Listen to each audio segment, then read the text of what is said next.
CUET ठीक है नहीं है, तो उस चीज़ में आपका क्या कहना है? CUET एग्ज़ाम बेसिकली स्टार्ट किया गया था क्योंकि कोविड था। तब आप देखे होंगे कि बहुत सारे कॉलेजेस में जो कट ऑफ गई थी वो 100% थी। अदर यूनिवर्सिटीज़ और DU की यूनिवर्सिटीज़ में आप क्या कहना चाहोगे, कौन सी यूनिवर्सिटी ज़्यादा अच्छी है? दिल्ली यूनिवर्सिटी आपको सरवाइव करना सिखाती है। लड़कियों को फेस करनी पड़ती है मतलब कुछ दिक्कतें, तो क्या क्या दिक्कत हो सकती है लड़कियों को इलेक्शन के दौरान? ऐसी बहुत सारी चीज़ें होती हैं जिस वजह से जो लड़कियां होती हैं वो थोड़ा सा कतराती हैं। पेरेंटल प्रेशर होता है, जैसे मेरे घर बिल्कुल। वाले भी जो थे उनका ये था कि आपको पढ़ने भेजा गया है, आप पढ़ाई करिए। एक छोटी सी अभी बीच में एक न्यूज़ आई थी कि DU यूनिवर्सिटी, दिल्ली यूनिवर्सिटी सिर्फ अपनी वो ही करती है कि एक फेक वो करती है कि पर एनम के हिसाब से इतनी 26 लाख 32 लाख मतलब ऐसे चलती है। तो इसके पीछे की क्या सच्चाई है? वो कॉलेज पे डिपेंड करता है कि आप उनके कॉलेज का प्लेसमेंट सेल कितना एक्टिव है। एक सेंट्रलाइज्ड प्लेसमेंट सेल भी होता है दिल्ली यूनिवर्सिटी में, जिसमें वो लोग जॉब्स प्लेसमेंट्स प्रोवाइड करते हैं। Hello everyone, welcome to my first ever podcast. और मैं एक छोटा सा सफ़र आप लोगों के साथ शुरू करने जा रहा हूँ, जिसमें पहले गेस्ट हमारे अपराजिता सिंह जी है, जो कि डूसू सेक्रेटरी अभी हाल फिलहाल में। कैसे हो अपराजिता दी आप? मैं एकदम ठीक हूँ, आप कैसे हैं? मैं भी बहुत अच्छा हूँ। तो आज हम कुछ टॉपिक्स कवर करेंगे DU से रिलेटेड, और मतलब कुछ और भी बातें करेंगे जो कि ऑफ कैमरा हम लोग पहले बात कर रहे थे कि DU पॉलिटिक्स के बारे में बात कर रहे थे। तो आप DU पॉलिटिक्स को किस तरीके से देखते हो, आपका उसके बारे में क्या कहना है? डीयू को देखने का मेरा नज़रिया थोड़ा सा अलग है। डीयू अपने आप में एक दुनिया है, मतलब पूरे भारत से, और सिर्फ पूरे भारत से ही नहीं, पूरे विश्व से लोग यहाँ पे पढ़ने आते हैं। तो यहाँ पे कहीं भी कोई भी चीज़ चल रही होगी तो डीयू में ज़रूर उसका असर देखने को मिल रहा होगा।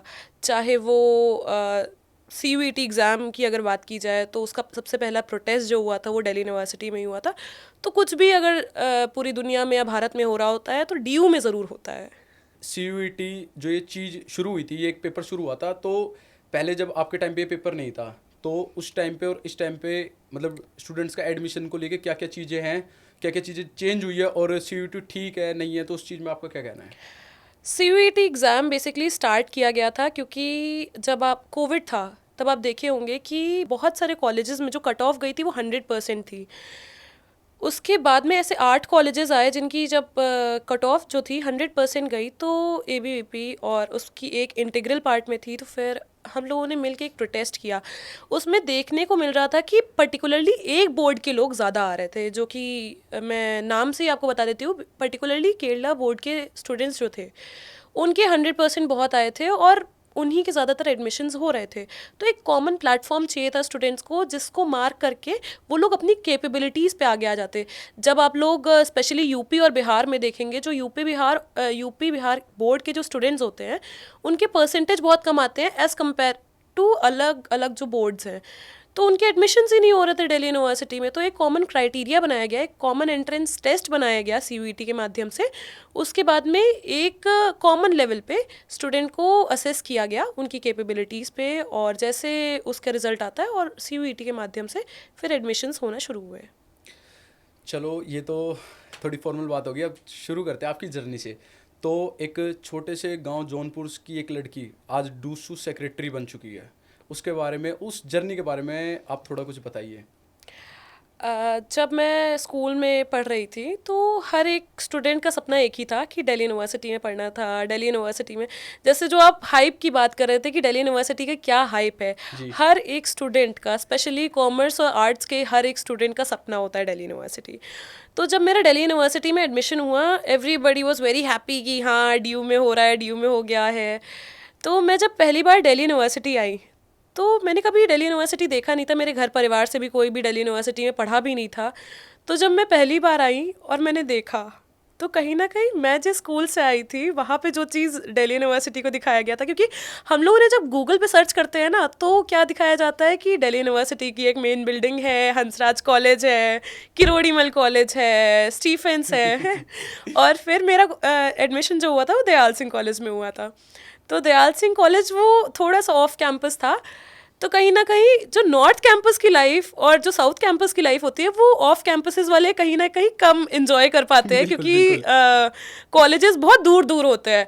बट दिल्ली यूनिवर्सिटी है, जो अपॉर्चुनिटीज़ और कॉलेजेस को मिल रही थी वो हर एक कॉलेज में होती है। चाहे वो आप कोई भी सोसाइटी हो गई, थिएटर सोसाइटी हो गई, डांस सोसाइटी हो गई, एक हाइप होती है, फेस्ट की हाइप होती है।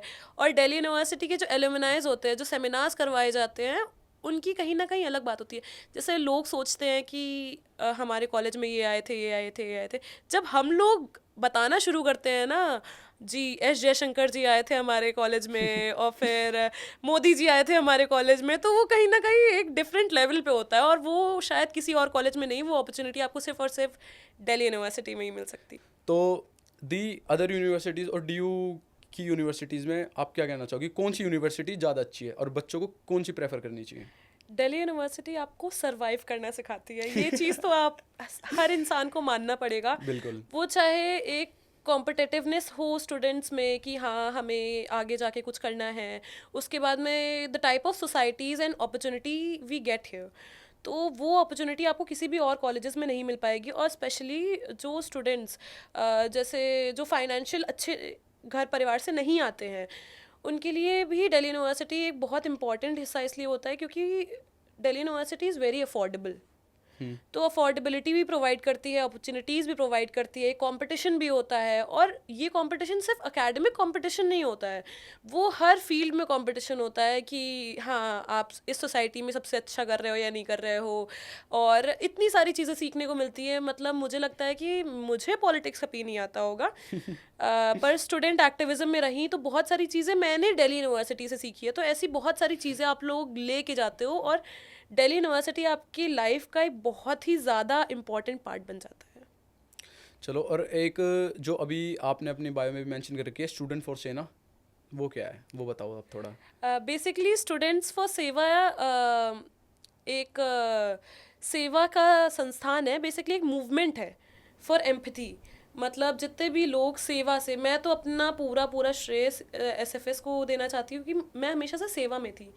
मुझे नहीं पता था कि क्या होता है एक्टिविज़म, क्या चीज़ें होती है, बट मुझे एक चीज़ जो हमेशा से मेरे घर से आई है और दिल्ली यूनिवर्सिटी में आके और पॉलिश हुई है, वो सेवा है।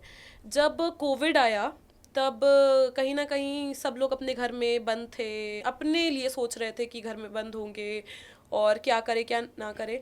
तब स्टूडेंट्स और सेवा के जो स्टूडेंट्स थे वो बाहर जाके लोगों की स्क्रीनिंग कर रहे थे, उनको एसेंशियल मेडिसिन पहुंचा रहे थे, उनको राशन पहुंचा रहे थे। तो ऐसी चीज़ें कर रहे थे जब और सारे स्टूडेंट्स घर में बैठे हुए थे। और उसी के साथ में बहुत सारी चीज़ें चलती, जैसे बस्ती की पाठशाला। जब कहीं ना कहीं लॉकडाउन ख़त्म होने लगा तो हम लोगों को देखने में आया कि जो बस्ती के बच्चे थे वो नहीं पढ़ पा रहे थे, और हम लोग तो हाँ मोबाइल फ़ोन्स थे, हमारे पास सारी सुविधाएं थी, तो हम लोग पढ़ाई कर पा रहे थे। तो दिल्ली यूनिवर्सिटी के स्टूडेंट्स बस्तियों में गए, वहाँ के स्टूडेंट्स को पढ़ाया और भी बहुत सारी चीज़ पढ़ाने के अलावा क्या क्या चीज़ें और उनमें बेसिक एटिकेट्स, बेसिक एजुकेशन जो होती है वो प्रोवाइड कराई। तो बहुत ही इम्पॉर्टेंट हिस्सा रखता है एसएफएस और सेवा मेरी ज़िंदगी में। ठीक है दी, एक छोटी सी बात और है कि जैसे कि आपने कहा कि आप लोगों ने सेवा करी और वो एनजीओज वगैरह करी, तो दिल्ली यूनिवर्सिटी ने कुछ कोर्स प्रेफर भी कर रखे हैं एनजीओ से रिलेटेड? एनजीओ से रिलेटेड नहीं है, मास्टर्स इन सोशल वर्क है जो आपको डिग्री देता है सोशल वर्क में। हाँ जी। बट अपार्ट फ्रॉम दैट सेवा एक ऐसी चीज़ है ना जो हमारी संस्कृति में हमेशा से है। आप देखते होंगे जब आप छोटे होंगे आपके घर वाले आपको दान देना सिखाते होंगे। तो ये हर एक स्टूडेंट को, बीट बीकॉम का स्टूडेंट हो, बीए का स्टूडेंट हो, कोई भी स्टूडेंट हो, उसकी ज़िंदगी में सेवा की इम्पोर्टेंस क्या है वो हमें स्टूडेंट्स फॉर सेवा ने बताया। और एक मूवमेंट है स्टूडेंट्स में सेवा का जो भाव है उसको जगाने का। अच्छा दी, अब मैं आपसे एक छोटे से क्वेश्चन ये करना चाहूँगा कि कोएड और नॉन कोएड कॉलेजेस, मतलब लड़कियों का कॉलेज और लड़कों के कॉलेज में आपको क्या मतलब फ़र्क होता है, और अगर लड़कियां सीयूईटी कर रही है तो उन्हें कौन से कॉलेज प्रेफर करना चाहिए? डिफरेंस तो बहुत होता है। मतलब मैं जब दिल्ली यूनिवर्सिटी आ रही थी तो मैं प्रेफर कर रही थी कि मैं किसी गर्ल्स कॉलेज जाऊं क्योंकि वहाँ की जो सोसाइटीज़, जैसे बहुत सारे ऐसे कॉलेजेस हैं जो गर्ल्स कॉलेज है, उनकी सोसाइटीज़ जो हैं they are very much disciplined ये तो है। As compare to coed colleges. Coed colleges में कुछ भी हो रहा होता है, लेजिट कुछ भी हो रहा होता है। मैं ये भी नहीं बोलूँगी कुछ भी हो रहा होता है। आप देखेंगे कि नॉर्मल क्लास चल रही है, थोड़ी देर बाद में एकदम से शोर आया है और कहीं ना कहीं लड़ाई हो गई है तो ये भी डीयू का एक पार्टी है। और जिस कॉलेज से मैं आई हूँ दयाल सिंह में, वहाँ पे तो हर दिन कुछ ना कुछ होता रहता है। मैं खुद भी दयाल सिंह का हूँ। तो वो सारी चीज़ें आपको कहीं ना कहीं गर्ल्स कॉलेज में कम मिलेंगी, कोएड कॉलेजेस में ज़्यादा मिलेंगी। और मुझे लगता है कि कोएड कॉलेजेस पॉलिटिकली भी बहुत ज़्यादा मतलब वोक होते हैं, तो वो बहुत एक्टिव होते हैं हर चीज़ में। जब डूसू के इलेक्शन भी होते हैं तो जिस लेवल से कैंपेनिंग और सारी चीज़ें कोएड कॉलेजेस में दिख रही हैं, वो कहीं ना कहीं गर्ल्स कॉलेजेस में कम दिखती है, बट दिखती हैं। बहुत सारी ऐसी लड़कियां भी होती है जो बहुत ही ज़्यादा एक्टिव होती है पॉलिटिक्स में, जैसे आपकी तरह। हाँ, मेरी तरह। तो वो भी अलग चीज़ होती है, बट कोएड कॉलेज का एक नज़ारा ही अलग होता है। वहाँ पे पॉलिटिक्स कम हो रही होती है, वहाँ पे आपस में भाईचारा में लड़ाई ज़्यादा हो रही होती है। नहीं, जैसे कि आपने कहा कि लड़कियों को फेस करनी पड़ती है मतलब कुछ दिक्कतें, तो क्या क्या दिक्कत हो सकती है लड़कियों को इलेक्शन के दौरान? कि अगर आप हो, आपने मतलब कौन कौन सी चीज़ें फेस करी है कि इलेक्शन के दौरान, कि एक लड़की को ये चीज़ें फेस करनी होती है, वो कौन कौन सी चीज़ें होती हैं? ऐसी बहुत सारी चीज़ें होती हैं जिस वजह से जो लड़कियां होती हैं वो थोड़ा सा कतराती हैं। बेसिकली स्टार्ट करें तो हमारे पास एक पेरेंटल प्रेशर होता है। जैसे मेरे घर वाले भी जो थे, उनका ये था कि आपको पढ़ने भेजा गया है, आप पढ़ाई करिए, ठीक है, आप इधर उधर की चीज़ों में क्यों रहती है। बट हर एक स्टूडेंट को अपने राइट्स पता होने चाहिए, क्या क्या चीज़ें हैं। सिर्फ और सिर्फ आप बुकिश नॉलेज से आप अपनी लाइफ में कहीं नहीं पहुंच सकते हो। आपको एक ओवरऑल डेवलपमेंट चाहिए होता है अपनी लाइफ में, जो डीयू प्रोवाइड करता है। और स्पेशली जो लड़कियां होती है वो थोड़ा सा इन सब चीज़ों से दूर रहती है, क्योंकि उनके पास एक बहुत ही ज़्यादा पेरेंटल प्रेशर होता है, पढ़ाई का, एकेडमिक प्रेशर होता है, तो इसलिए भी लड़कियां दूर रहती है। दूसरा जो बहुत मेजर रीज़न है, आपने देखा होगा कि बहुत सारी स्टूडेंट पार्टीज़ होती हैं, तो एबीवीपी में जो लड़कियां आती हैं, आज तक की आप देख रहे होगे 2014 से आई थिंक जितनी भी लड़कियां जीत रही हैं डूसू में, वो सारी एबीवीपी से हैं। और जब आप दूसरी पार्टीज़ की बात करते हैं तो कुछ पार्टीज सिर्फ फीमेल का फेस लगाने के लिए उनको खड़ा करती है डूसू के इलेक्शन में। फर्स्ट ईयर की आई हुई लड़की, उसके बाद में हम लोग इतने सालों सालों से मेहनत कर रहे हैं, वो कैसे कम्पीट कर पाएगी? वो for the sake of it की लड़की खड़ी करनी है, इसलिए वो करवा देते हैं। और शायद यही रीज़न रहता है कि इतने टाइम से एबीवीपी के अलावा कोई भी और ऑर्गेनाइजेशन की लड़की नहीं जीती है। और एक बहुत ही ज़्यादा मेजर रीज़न ये भी होता है कि हमको ट्रेन किया जाता है, जैसे लड़कों से मेहनत करवाई जा रही है, ये नहीं देखा जाता है कि आप लड़की हो इसलिए आपको टिकट दे रहे हैं, फिर ये सारी चीज़ें। आप जब भी कैंपेन देखोगे डूसू में, तो जैसे लड़कों का कैंपेन होता है वैसे ही लड़कियों का कैंपेन होता है। और बाकी सारी पार्टीज में 2 दिन पहले वो लड़की कहीं कॉलेज का चुनाव लड़ रही होगी, उसको उठा के सीधा डूसू लड़ा दिया जाता है, ये भी होता है। फिर ये भी होता है कि 2 महीने पहले आई हुई लड़की, फर्स्ट ईयर की, मैं कोई पॉलिटिकल पार्टी का नाम नहीं ले रही हूँ बट आप लोग समझ जाओगे, उसको प्रेसिडेंट का पोस्ट लड़ा देते हैं। तो ये सारी चीज़ें उनकी ऑर्गेनाइजेशन में कहीं ना कहीं फॉल्ट है कि लड़कियां आ ही नहीं रही है, जुड़ ही नहीं रही है उन ऑर्गेनाइजेशन से। अच्छा, जैसे कि आपने अब थोड़ी सी पार्टीज़ की बात करी, तो मैं पार्टीज़ की कुछ बात करना चाहूँगा। एबीवीपी वर्सेस अदर पार्टीज़, तो आप एबीवीपी को किस तरीके से देखते हो और अदर पार्टीज़ को किस तरीके से देखते हो? एबीवीपी मैंने ज्वाइन की थी 2019 में। 2019 में काम किया। वो शायद आपका ज्वाइनिंग ईयर था? ज्वाइनिंग ईयर था। तो मैं जब कॉलेज एंटर की तो वहाँ पे एबीवीपी की हेल्प डेस्क लगती है, जो आपकी हेल्प करती है एडमिशन्स करवाने में।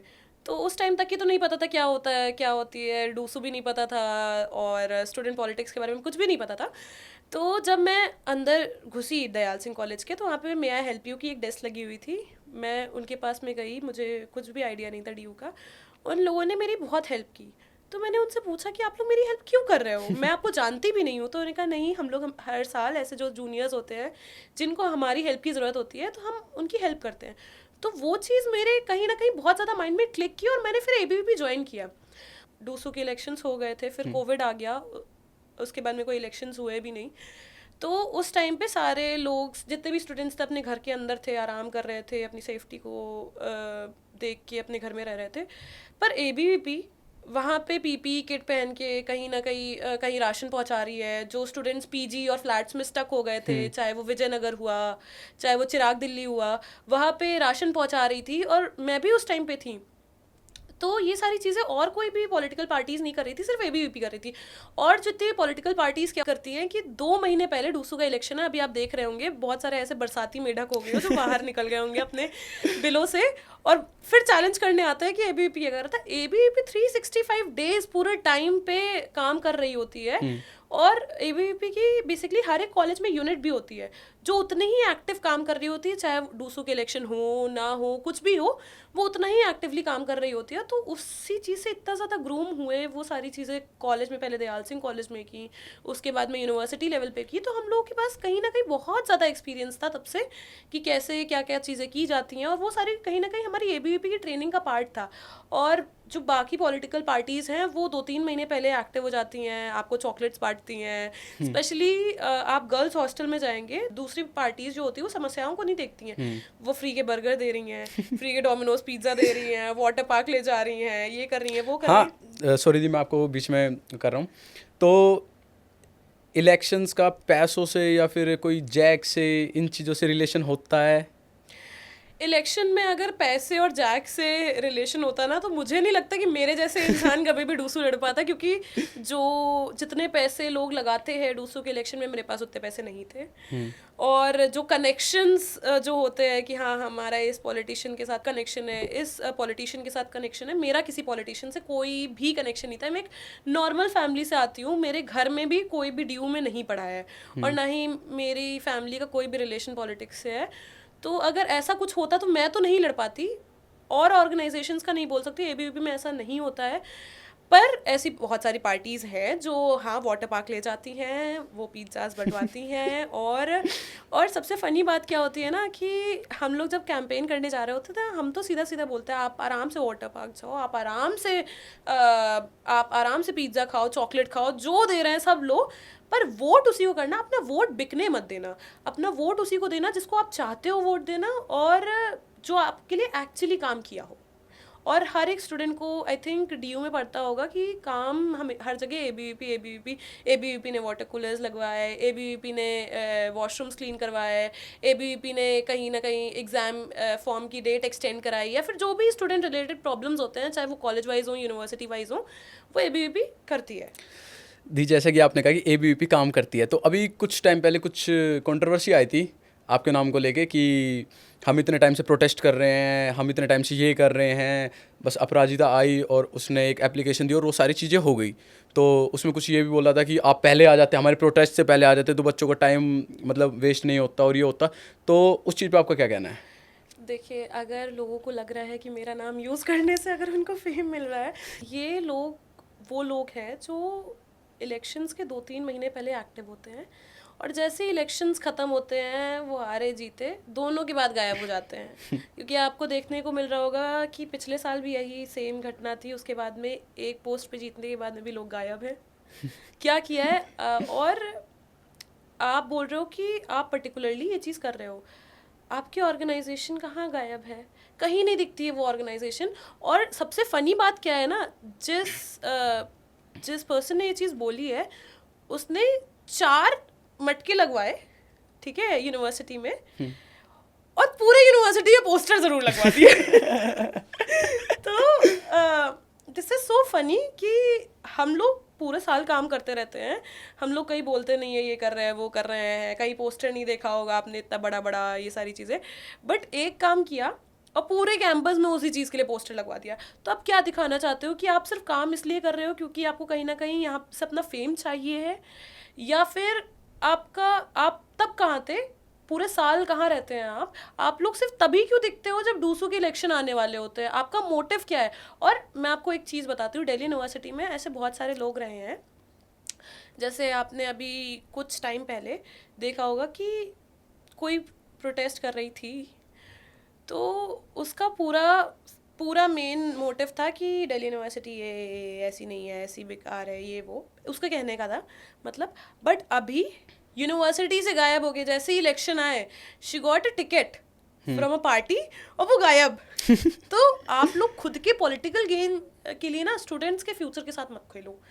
बस मेरा तो यही कहना है कि आप लोग देखिए, आप लोग जानिए कि एक्चुअली कौन काम कर रहा है, क्योंकि हर एक कॉलेज में लोग टारगेट करते हैं कि आप अब क्यों गए, क्योंकि ऑलरेडी हम लोग उस चीज़ के लिए ऑलरेडी काम कर रहे थे, हर कॉलेज लेवल पे काम कर रहे थे और यूनिवर्सिटी लेवल पे भी काम किया है। इसमें मेरा क्रेडिट आपका क्रेडिट कुछ नहीं होता है, जो स्टूडेंट के वेलफेयर के लिए चीज़ें हो रही हैं वही हम चाहते हैं।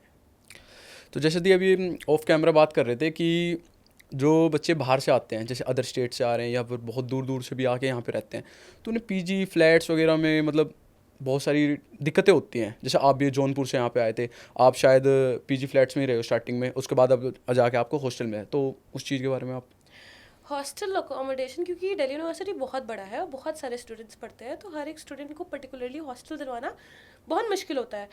बट वी आर ट्राइंग कि एक सेंट्रलाइज पोर्टल बन जाए। जैसे CUET में आप देखते होंगे एक सेंट्रलाइज पोर्टल है कि आप जिस भी कॉलेज में जाना चाहते हो आप सिलेक्ट करो, और एक सेंट्रलाइज सिस्टम बन गया है। तो उसी के लिए हमारी ये भी बात हुई थी कि हॉस्टल्स का भी एक सेंट्रलाइज सिस्टम होना चाहिए, क्योंकि अभी आप देखते होंगे कि आपको हर एक हॉस्टल के लिए पर्टिकुलर बड़ा सा फॉर्म भरना पड़ता है, तो स्टूडेंट को इतनी डिफ़िकल्टी ना आए हॉस्टल्स को लेने में। और कहीं ना कहीं हॉस्टल्स बहुत कम है, तो हॉस्टल्स की मांग हमारी रखी गई थी और कहीं ना कहीं पूरी भी हुई। जब अभी स्मृति ईरानी जी आई थी तो उन्होंने 1000 कैपेसिटी का गर्ल्स हॉस्टल के लिए बजट पास किया है, और दिल्ली यूनिवर्सिटी ने भी बहुत अभी नए हॉस्टल्स कंस्ट्रक्ट करने के लिए भी एक बजट अपना एलोकेट किया है। तो एक छोटी सी बात और ये कि जैसे कि आपने अभी स्टार्टिंग में कहा था पॉडकास्ट की स्टार्टिंग में कि नॉर्थ कैंपस और साउथ कैंपस की लाइफ ऑफ कैंपस की लाइफ से अलग होती है। कोई बच्चा सपना देख के ये आ रहा है कि मैं नॉर्थ कैंपस की लाइफ जीऊँगा, एक हाइप होती है। सबसे पहले हम बात करते हैं कि DU फेस्ट हाइप की, तो उसके बारे में आपका क्या कहना है कि वो चीज़ सच्ची है या एक वो स्कैम है कि DU यूनिवर्सिटी में से स्पॉन्सरशिप्स के लिए लेने के लिए होती है वो चीज़ें, तो उसके बारे में आपका क्या कहना है? नहीं, दिल्ली यूनिवर्सिटी के फेस्ट और दिल्ली यूनिवर्सिटी के फेस्ट, उसके 2-3 रीज़न हैं कि जो एलुमनाई नेटवर्क है दिल्ली यूनिवर्सिटी का वही बहुत ज़्यादा है।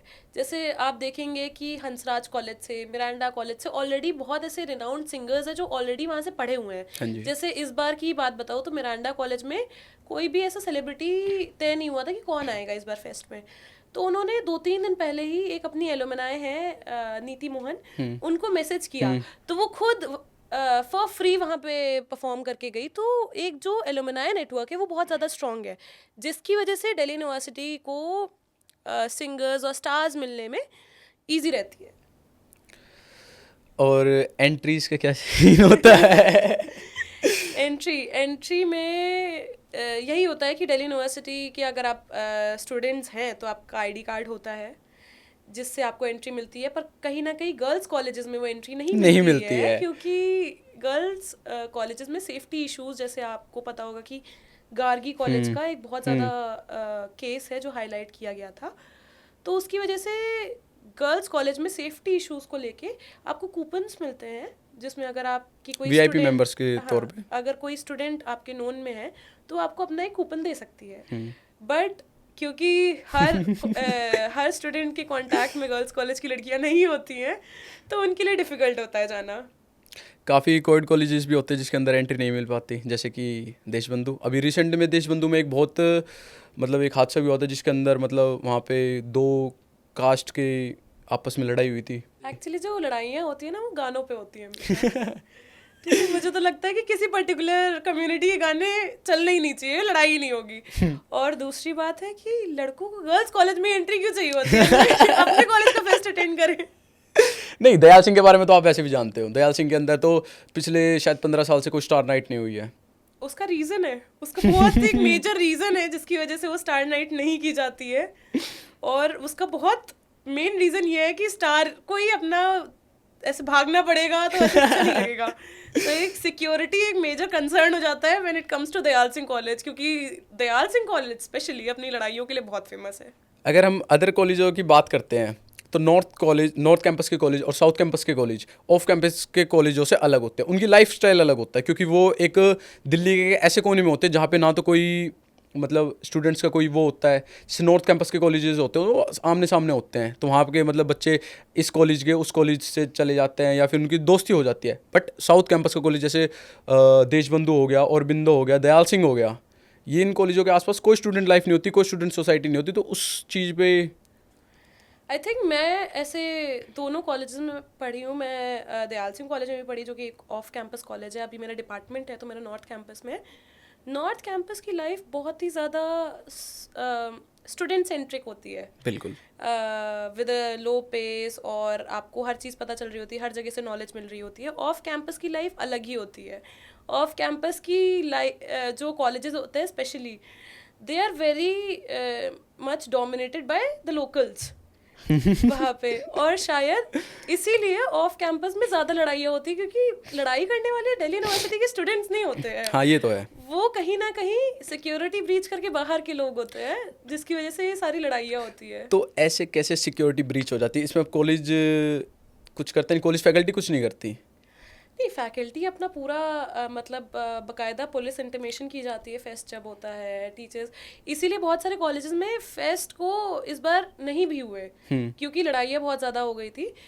पर ये सारी चीज़ें ज़्यादातर ऑफ कैंपस में देखने को आती है as compare to north campus या फिर south campus. South campus is very peaceful and very like and आपको बहुत अच्छी नेचर से रिलेटेड चीज़ें आपको साउथ कैंपस में देखने को मिलेगी। जब आप नॉर्थ कैंपस में जाएंगे तो आपको बहुत सारे हिस्टोरिकल व्यूज़ देखने को मिलेंगे, जैसे स्टीफेंस हो गया, मिरांडा कॉलेज हो गया, और जो आर्ट्स फैकल्टी की जो बिल्डिंग है वो बहुत ही हिस्टोरिकल इंपॉर्टेंस रखती है। ऑफ कैंपस के कॉलेजेस सिर्फ एक ही चीज़ के लिए सबसे ज़्यादा मशहूर है, वो है लड़ाइयाँ। और इसमें भी जो लड़ाइयाँ होती है उसकी वजह से कहीं ना कहीं स्टूडेंट्स वहाँ के फेस्ट में जाने से कतराते हैं, या फिर वो ऐसे स्टूडेंट्स होंगे जिनको लड़ाइयाँ पसंद होंगी। तो मतलब बेसिकली आप ये कहना चाहते हो कि सीयूईटी में अगर कोई बच्चा अगर प्रेफर करे तो नॉर्थ और साउथ कैंपस के कॉलेज डिपेंड्स ऑन वगैरह? Your interest totally. लड़ाई का तो इंटरेस्ट किसका ही होता है। तो अब मैं आपसे एक छोटी सी बात ये करना चाहूँगा कि जैसे कि आपने कहा कि ऑफ कैंपस में सबसे मेन एक रीज़न होता है कास्टिज़म का, जो कि हमें हर कॉलेज में, हर चीज़ में, हर सोसाइटी में, दूसरे इलेक्शन में भी देखी जाती है कि पिछले मेरे हिसाब से 25 साल से, जिस हिसाब से मैंने थोड़ी बहुत रिसर्च करी, 25 साल से 2 सीट रिजर्व होती है जाट और गुजरों की, 1 सीट रिजर्व होती है लड़की की, बच्ची कुची 1 सीट मिलती है किसी और बेचारे को जो कि काफ़ी टाइम से मेहनत कर रहा होता है। ऐसा क्यों? ऐसे बहुत सारे रीजंस होते हैं। जैसे जो डूसू के इलेक्शंस होते हैं उसमें आप जब देखेंगे, जब सीयूईटी से पहले जो भी ज़्यादातर स्टूडेंट्स यहाँ पे एडमिशन लेते थे वो दिल्ली के ही होते थे। तो उसमें एक हाँ लोकल का फैक्टर आ जाता है कि भाई है मेरे बगल वाले गांव से है, मैं तो जाऊँगा, ये सारी चीज़ें रहती है। और फिर ये चीज़ भी होती है कि दिल्ली यूनिवर्सिटी स्टूडेंट यूनियन के इलेक्शन में एक लोकल डोमिनेंस भी काफ़ी रहता है। और इसी वजह से कहीं ना कहीं जो स्टूडेंट बाहर से पढ़ने आता है, जिसका मेन मोटिव यही होता है कि पढ़ना है, उसके पेरेंट्स भी इसलिए भेजते हैं कि उसको पढ़ना है, तो वो कहीं ना कहीं कतराता है कि इतनी बड़े इलेक्शंस हैं, इतने सारे लोग लगते हैं, इतनी मैन पावर लगती है, ये सारी चीज़ें लगती है। तो दिल्ली यूनिवर्सिटी स्टूडेंट यूनियन के इलेक्शन में कैसे, तो उसके लिए वो चीज़ सोचनी भी बहुत डिफ़िकल्ट होती है। जैसे मैं अपनी अगर खुद की बात करूँ तो जब मुझे बोला गया कि आपको ऐसे दिल्ली यूनिवर्सिटी स्टूडेंट यूनियन की तैयारी करनी है, बेसिकली एक टाइम पीरियड होता है, उससे पहले आपको प्री कैंपेन्स भी होते हैं, बहुत सारी चीज़ें होती हैं, तो आपको जाना है। तो मुझे आज बताया गया कल से मेरी प्री कैंपेन शुरू थी। अब वहाँ पे मैं ये सोचूं कि मेरा घर तो इतनी दूर है कि मेरे घर से अगर मैं चाहूँ भी कि एक गाड़ी भी आ जाए तो फिर वो नहीं आ सकती है।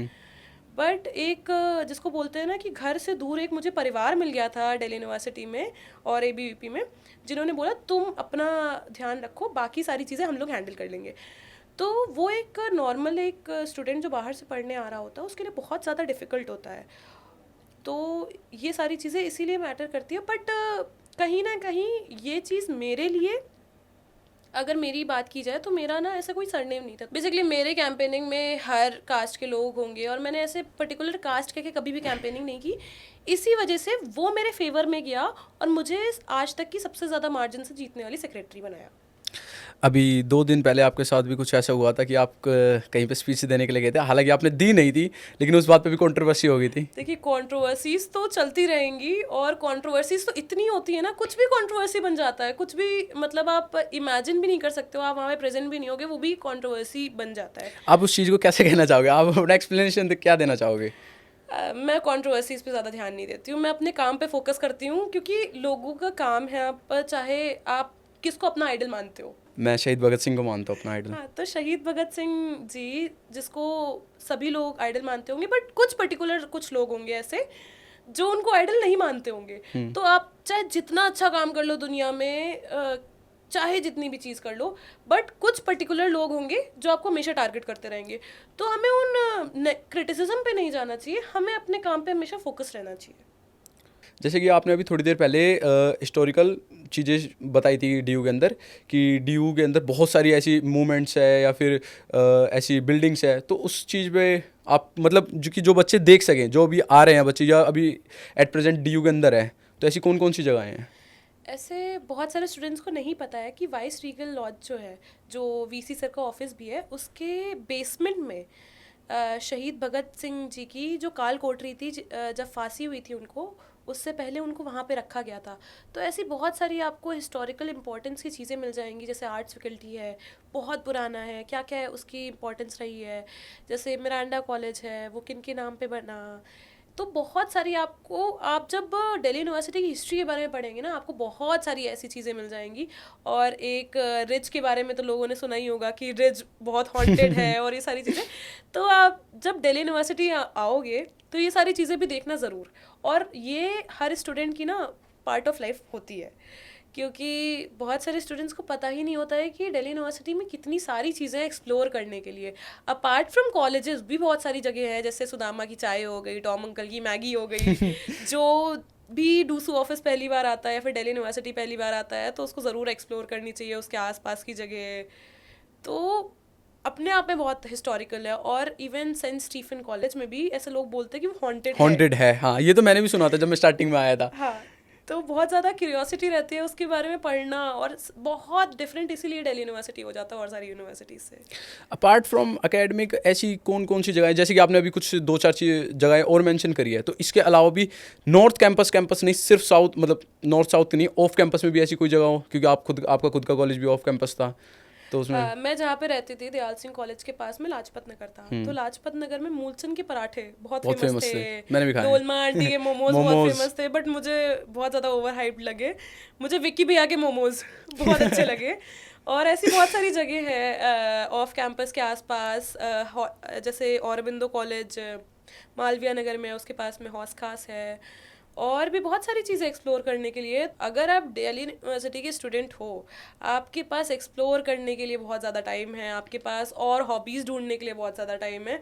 तो मुझे लगता है कि अपनी दिल्ली यूनिवर्सिटी की जो लाइफ होती है ना, उसको फुल ऑन एक्सप्लोर करना चाहिए हर एक स्टूडेंट को। आपको हर जगह जाना चाहिए, घूमना चाहिए, और नई नई चीज़ें ट्राई करनी चाहिए। तो सेमिनार्स, सोसाइटीज़, फेस्ट्स या और जितनी भी डीयू की करिकुलम होता है या और भी एक्टिविटीज़ होती है, तो इनका डीयू के अंदर कितना पार्ट होता है उसकी हाइप को लेके? बहुत इम्पोर्टेंट पार्ट रखते हैं दिल्ली यूनिवर्सिटी की जो सोसाइटीज़ हैं। जैसे बहुत सारे थिएटर सोसाइटीज़ हैं, मोक्ष हो गई, तो वो बहुत ही ज़्यादा अच्छी सोसाइटीज़ मानी जाती है। ऑल इंडिया वो रिप्रेजेंट करती है दिल्ली यूनिवर्सिटी को। और जो दिल्ली यूनिवर्सिटी की टीम्स है, चाहे वो कोई भी म्यूज़िक सोसाइटी हो, चाहे वो थिएटर सोसाइटी हो, वो उससे बहुत ज़्यादा जाने माने लोग निकले हुए हैं। जैसे शाहरुख खान जी हैं, वो हंसराज कॉलेज से थिएटर करना शुरू किया, उसके बाद में गए। तो ऐसे बहुत सारे आपके पास लिस्ट ही होंगे। जैसे सिद्धार्थ मल्होत्रा जी हैं, वो भी शहीद भगत सिंह कॉलेज से निकले हैं। राजकुमार राव भी है। राजकुमार राव भी हैं। तो ऐसे बहुत सारे लोग निकले हैं, चाहे वो स्पोर्ट्स हो गया, चाहे वो ड्रामेटिक्स हो गया, चाहे वो डांस हो गया। तो ऐसे बहुत सारे रिनाउंड लोग दिल्ली यूनिवर्सिटी से निकले हैं। उनको कहीं ना कहीं दिल्ली यूनिवर्सिटी ने अपॉर्चुनिटी देगी कि आगे वो परस्यू कर पाए ये सारी चीज़ें। जैसे कि आपने अभी मेंशन किया स्पोर्ट्स में, तो स्पोर्ट्स में आपका क्या कहना है कि डीयू स्पोर्ट्स में मतलब बच्चों को कितना आगे तक भेज सकता है, या फिर वो उसके लिए कितना वो करता है, उसकी फैकल्टी कैसी है स्पोर्ट्स की? That very well depends on the college you are in. जैसे अगर मैं बात करूँ कि हंसराज कॉलेज में ऐसे बहुत सारे इंटरनेशनल लेवल के स्पोर्ट्स स्टूडेंट्स हैं जो वहाँ पे पढ़ रहे हैं। और दिल्ली यूनिवर्सिटी भी बहुत ज़्यादा इंकरेज करती है स्टूडेंट्स को स्पोर्ट्स परस्यू करने के लिए। बट बहुत सारे ऐसे स्टूडेंट्स होते हैं जो जान ही नहीं पाते हैं कि उनको करना कैसे है। तो आपको बहुत ही ज़्यादा मतलब जानकारी रखने की ज़रूरत होती है। बहुत लोग ऐसा बोलते हैं कि दिल्ली यूनिवर्सिटी में ये फैसिलिटी नहीं है, ये फैसिलिटी नहीं है। फैसिलिटीज़ सारी हैं, पर आप लोग कहीं ना कहीं जानते ही नहीं हो वो फैसिलिटीज़ हैं। जैसे यूनिवर्सिटी स्टेडियम है, वहाँ पे स्टूडेंट्स जा सकते हैं, प्रैक्टिस कर सकते हैं। वो सारी चीज़ें कहीं ना कहीं ऑफ कैंपस से दूर भी पड़ जाती हैं, तो ऑफ कैंपस वाले स्टूडेंट्स के लिए ये डिफ़िकल्ट होता है रोज़ रोज़ उधर जाना। पर फैसिलिटीज़ सारी प्रोवाइड करता है दिल्ली यूनिवर्सिटी। ऑफ कैंपस मत भरना अपने उसमें। नहीं, स्टार्टिंग में जब मैंने अपनी मतलब जो CUET है वो हमारे बैच से स्टार्ट हुआ था 2022 से, तो जैसे कि मैंने भरा था तो मैंने पहला ऐसे ही भर दिया था क्योंकि उस टाइम पे मेरे को कोई गाइड करने वाला नहीं था। तो पहला कॉलेज आया था मेरा ARSD, हिंदी ऑनर्स के साथ। तो मैंने कह दिया मगर हिंदी ऑनर्स से क्या करेंगे। वो प्रॉपर साउथ कैंपस में है, वेंकी के बाद मेरे हिसाब से साउथ कैंपस का सेकंड कॉलेज आता है ARSD। तो उसके बाद मैंने अपग्रेड कर दिया, तो वो फिलोसफी ऑनर्स मिल गया मेरे को दयाल सिंह में। इसके बाद अपग्रेड ही नहीं हुआ, फिर मेरे को लगा कि दयाल सिंह अच्छा है, मैं इसके बारे में मतलब मैंने 2-4 वीडियोस देखे, व्लॉग्स देखे। अपने कॉलेज के बारे में आपका क्या कहना है, दयाल सिंह कॉलेज के दयाल बारे सिंह में? कॉलेज के बारे में? या आपका एक्सपीरियंस कैसे रहा उसका 3 साल का? मेरा दयाल सिंह कॉलेज में एक्सपीरियंस बहुत अच्छा रहा, क्योंकि Dayal Singh is one of the biggest college in Delhi university. बिल्कुल। तो वहाँ पे एम्फी थिएटर भी है, वहाँ पे सेमिनार हॉल भी है, वहाँ पे लैब्स भी हैं, वहाँ पे सारी फैसिलिटीज़ है, NCC के लिए ग्राउंड है। वो बहुत सारे ऐसे कॉलेजेस हैं दिल्ली यूनिवर्सिटी में जहाँ पे नहीं है, बट वो सारी फैसिलिटीज़ आपको दयाल सिंह कॉलेज में मिलेंगी। मिलेगी। बट एक जो डाउन साइड है, दयाल सिंह कॉलेज में बहुत सारी लड़ाइयाँ होती हैं, बहुत सारी लड़ाइयाँ होती हैं। तो कहीं ना कहीं लड़कियों, स्पेशली अगर कोई लड़की है, मैं उन लड़कियों में से नहीं थी कि जिनको सेफ्टी और सिक्योरिटी कंसर्न्स हो सकते हैं। बट अब क्योंकि CUET के बाद में बहुत सारी चीज़ें बदल रही हैं, तो अब लड़ाइयाँ भी कम होती है कंपैरेटिवली अगर पहले की बात देखी जाए। और तो आप किसी भी कॉलेज में एडमिशन ले सकते हो।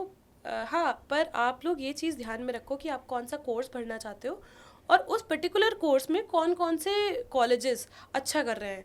जैसे अगर ह्यूमैनिटीज़ की बात आए तो मिरांडा हाउस अच्छा कर रहा है, और कॉमर्स की बात आए तो SRCC कॉलेज अच्छा है। तो आपको अपने कोर्स के हिसाब से अपना कॉलेज सिलेक्ट करना चाहिए। तो अगर जैसे कि ये पॉडकास्ट हमें बच्चे देख रहे होंगे, तो इसमें आप कुछ कहना चाहोगे उन बच्चों को कि किस तरीके से वे CUET के अंदर, जैसे कि वो उनकी प्रेफरेंस भरे कॉलेजों में, तो लड़कियों की क्या प्रेफरेंस हो, लड़कों की क्या प्रेफरेंस हो? अगर कोई बच्चा कोएड में जाना चाहे तो कोएड ज़्यादा अच्छा है या लड़कियों का कॉलेज ज़्यादा अच्छा है? किस बेस पे कि उनका सब्जेक्ट वे पहले प्रेफर करें या कॉलेज प्रेफर पहले करें, तो उस चीज़ पे आपका क्या कहना है? आई थिंक हर स्टूडेंट को जो दिल्ली यूनिवर्सिटी आता है उसको अपना कोर्स पहले प्रेफर करना चाहिए, उसके बाद में, क्योंकि आपको अल्टीमेटली जो डिग्री मिलेगी वो यूनिवर्सिटी ऑफ दिल्ली की ही मिलेगी। तो आप लोग अपने कोर्स के हिसाब से अपना कॉलेज सेलेक्ट करें कि किस कॉलेज में कौन सा कोर्स अच्छा मिल रहा है। और दूसरी चीज़ कि आप सिर्फ और सिर्फ यहाँ पे एकेडमिकली ही आना चाहते हो, या फिर आप किसी सोसाइटी या फिर किसी स्पोर्ट्स को माइंड में लेके आ रहे हो, तो आप ये भी देख सकते हो कि कौन सी सोसाइटी कौन से कॉलेजेस में अच्छा कर रही है। तो आप उसके हिसाब से भी अपना प्रेफरेंस भर सकते हो। तो आपको हर एक कॉलेज के बारे में रिसर्च करना होगा। हर एक कॉलेज की वेबसाइट है, आप उस पर जाइए, आप देखिए, आप वहाँ के जो स्टूडेंट्स हैं वहाँ से बात करिए, और सबसे पहले तो आप लोग अपना अपना कॉलेज देखने आए। तो ये ज़्यादा अच्छा रहेगा आपको। CUET में बहुत ज़्यादा हेल्प भी करेगा कि आप कौन सी सोसाइटी के को देख के आप कॉलेज आना चाहते हो, या फिर अपने कोर्स को देख के आप कॉलेज आना चाहते हो, प्लेसमेंट को देख के। ये सारी चीज़ें आप लोग माइंड में रख के ही अपना CUET भरें। जैसे कि आपने अभी कहा प्लेसमेंट, तो प्लेसमेंट हर कॉलेज की अच्छी होती है। एक छोटी सी अभी बीच में एक न्यूज़ आई थी कि DU यूनिवर्सिटी, दिल्ली यूनिवर्सिटी सिर्फ अपनी वो ही करती है कि एक फेक वो करती है कि इसकी इतनी पर एनम के हिसाब से लगती है, इसकी पर एनम के हिसाब से इतनी लगती है, 26 लाख 32 लाख, मतलब ऐसे चलती है। तो इसके पीछे की क्या सच्चाई है? एक्चुअली वो कॉलेज पे डिपेंड करता है कि आप उनके कॉलेज का प्लेसमेंट सेल कितना एक्टिव है। और दूसरी चीज़, एक सेंट्रलाइज्ड प्लेसमेंट सेल भी होता है दिल्ली यूनिवर्सिटी में, जिसमें वो लोग जॉब्स प्लेसमेंट्स प्रोवाइड करते हैं। पर क्योंकि दिल्ली यूनिवर्सिटी में जो ज़्यादातर स्टूडेंट्स आते हैं वो किसी, या तो वो मास्टर्स करना चाहते हैं, या तो वो किसी और कॉम्पिटिटिव एग्ज़ाम्स की भी साथ में तैयारी कर रहे होते हैं। तो बैचलर्स के बाद में स्टूडेंट डायरेक्टली प्लेसमेंट के लिए नहीं जाते हैं।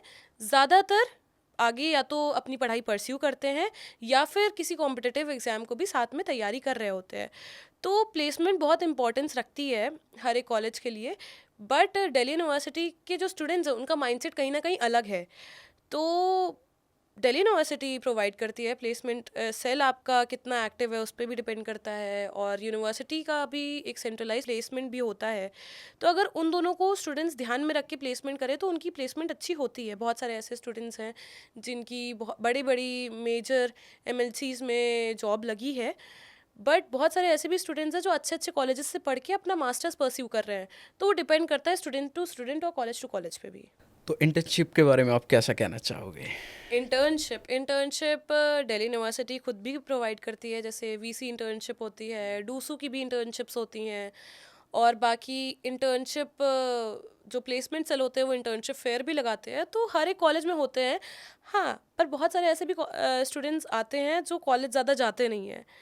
As a student union secretary मैं तो यही बोलूँगी कि हर एक स्टूडेंट को कॉलेज जाना चाहिए, अपनी एक पर्टिकुलर अटेंडेंस मेंटेन करनी चाहिए, क्योंकि अगर आप कॉलेज ही नहीं जा रहे हो, आपको कुछ पता ही नहीं चलेगा कि कॉलेज आपको क्या प्रोवाइड कर रहा है, आपकी सोसाइटीज़ कैसी हैं, आपको एकेडमिकली किस लेवल पे जा रहा है। और वो लोग कॉलेज भी नहीं आएंगे, उसके बाद में बोलेंगे कि दिल्ली यूनिवर्सिटी अच्छा नहीं है, तो ऐसे नहीं चल सकता है। एक छोटी सी चीज़ ये कि अब जैसे हमारे न्यू स्टूडेंट्स आएंगे, हमारे जूनियर आएंगे, तो उन्हें कोई पॉलिटिकल पार्टी ज्वाइन करनी चाहिए, नहीं करनी चाहिए, कौन सी ज्वाइन करनी चाहिए, उस बारे में आप क्या कहना दैट चाहोगे? टोटली डिपेंड्स ऑन यू कि आप कोई स्टूडेंट एक्टिविज्म में जो स्टूडेंट पार्टी है वो आप ज्वाइन करना चाहते हो या नहीं चाहते हो, आप कितना ज़्यादा एक्टिविज्म में हो, कितने ज़्यादा अपने राइट्स को लेके वोक हो, ये सारी चीज़ें हैं। But ABVP nationalism, nation above everything, यही चीज़ फॉलो करती है कि राष्ट्र, हमारा जो देश है वो विश्वगुरु भारत बने और विकसित भारत बने। तो ये सारी चीज़ें मैसेज लेके आपको सबके बारे में रिसर्च करना चाहिए। मेरा पर्टिकुलरली इंटरेस्ट इसलिए भी एबीवीपी में रहा क्योंकि मैंने सबसे ज़्यादा उनको काम करते हुए देखा। बाकी और सारी पार्टीज़ आती हैं, डूसू इलेक्शंस में एक्टिव होती है, उसके बाद में गायब हो जाती हैं, तो वो चीज़ मैं नहीं चाहती थी, तो मैंने इसीलिए एबीवीपी ज्वाइन की थी। आप सब पे रिसर्च करिए, आप देखिए क्या कैसे क्या होती हैं, उसके बाद में ज्वाइन करिए, और वो भी आपका इंटरेस्ट हो तो। ये थोड़ा कंट्रोवर्शियल वाला क्वेश्चन है कि पार्टीज़ के जो, मैंने थोड़ी देर पहले आपसे एक क्वेश्चन पूछा था कि लिंक्स, कनेक्शंस वगैरह, एक छोटी सी रिपोर्ट आई थी, उसके अंदर ये कहा गया था कि एक एमएलए के इलेक्शन, जो 10 बार एक एमएलए अपने इलेक्शन लड़ सकता है, उतने पैसे में एक बार का स्टूडेंट यूनियन लगा देता है, एक पर्सन लगा देता है प्रेसिडेंशियल पोस्ट के लिए।